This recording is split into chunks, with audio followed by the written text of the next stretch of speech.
नमस्कार साथियों, स्वागत है आपका इस वीडियो में। 2024 का लोकसभा चुनाव जैसे जैसे नजदीक आता जा रहा है, वैसे ही सभी पार्टियां अपनी अपनी तैयारियां पूरी करती जा रही हैं।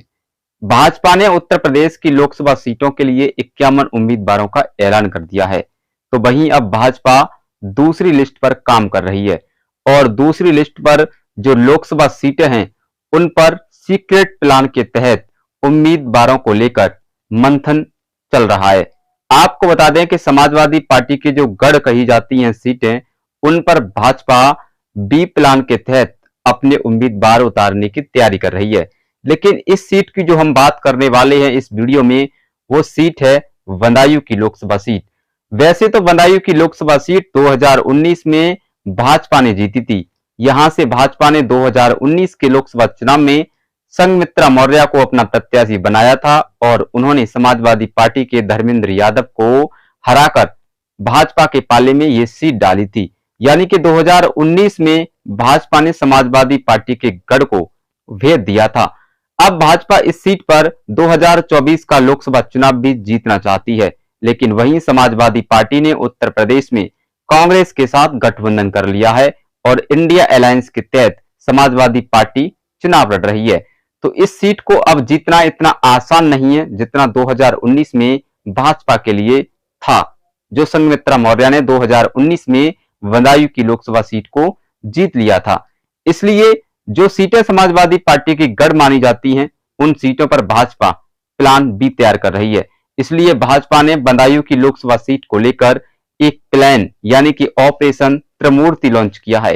ऑपरेशन त्रिमूर्ति के तहत भाजपा इस सीट को जीतने की फिराक में है। यानी कि 2024 में भाजपा इस सीट पर ऑपरेशन त्रिमूर्ति लागू करने जा रही है। आखिरकार ये ऑपरेशन त्रिमूर्ति है क्या, तो हम आपको बताते हैं।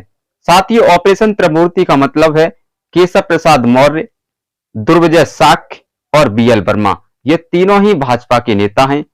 आपको पता ही है, केशव प्रसाद मौर्य तो उत्तर प्रदेश के डिप्टी सीएम है, तो वहीं दुर्विजय सिंह भी ब्रज प्रांत के अध्यक्ष हैं।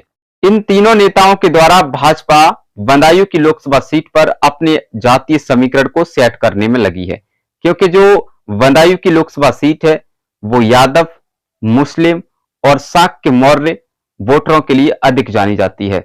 यही वजह है कि यहां पर इन समाज के मतदाता अधिक हैं। इसलिए भाजपा यहां पर मौर्य, शाक्य और वर्मा कार्ड खेलकर जनता को अपने पाले में करना चाहती है। यानी कि बदायूं की लोकसभा सीट की जिम्मेदारी इन तीन नेताओं की होगी। ये तीनों नेता इस सीट पर प्रचार करते हुए नजर आएंगे। वहीं आपको बता दें कि 2019 में संघमित्रा मौर्य बेशक इस सीट से चुनाव जीती हो, लेकिन इस बार उनकी सीट पर खतरा मंडरा रहा है। यानी कि भाजपा इस बार उनकी टिकट काट सकती है। इसलिए देखा जा रहा है कि भाजपा आखिरकार इस सीट पर प्रत्याशी किसको बनाने जा रही है। लेकिन सूत्रों के हवाले से खबर आ रही है कि बदायूं की लोकसभा सीट पर जो भारतीय जनता पार्टी है वो किसी शाक्य या मौर्य नेता पर ही दांव खेलेगी, क्योंकि यहां पर मौर्य और शाक्य मतदाताओं की संख्या अधिक है। इसलिए मौर्य या शाक्य समाज का कोई नेता ही भाजपा का यहां से प्रत्याशी होगा।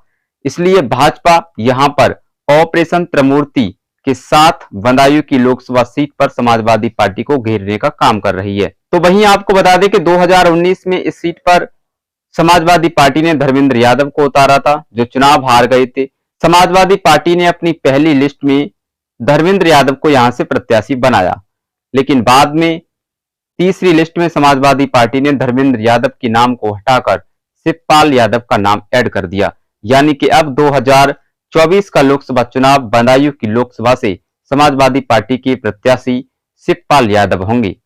वहीं सूत्रों के हवाले से एक खबर और कल से चल रही है कि शिवपाल यादव बदायूं की लोकसभा सीट से चुनाव लड़ना नहीं चाहते हैं, क्योंकि अभी तक जब से उनका टिकट कंफर्म हुआ है तब से शिवपाल यादव अभी बदायूं में नहीं गए हैं और उनके बेटे आदित्य यादव का भी बदायूं की लोकसभा सीट पर दौरा था, वो भी सोमवार को कैंसिल हो गया, वो नहीं जा पाए। इसलिए कहीं ना कहीं अटकलें लगाई जा रही हैं कि शिवपाल यादव बदायूं की लोकसभा सीट से चुनाव लड़ना नहीं चाहते हैं। लेकिन समाजवादी पार्टी क्या इस सीट पर बदलाव कर सकती है? लेकिन ये भी संकेत मिल रहे हैं कि अगर समाजवादी पार्टी इस सीट पर बदलाव करती है तो जब ही करेगी जब भाजपा अपने प्रत्याशी को यहां से घोषित कर देगी। उसके बाद समाजवादी पार्टी यहां से अपना उम्मीदवार घोषित कर सकती है, यानी कि बदल सकती है।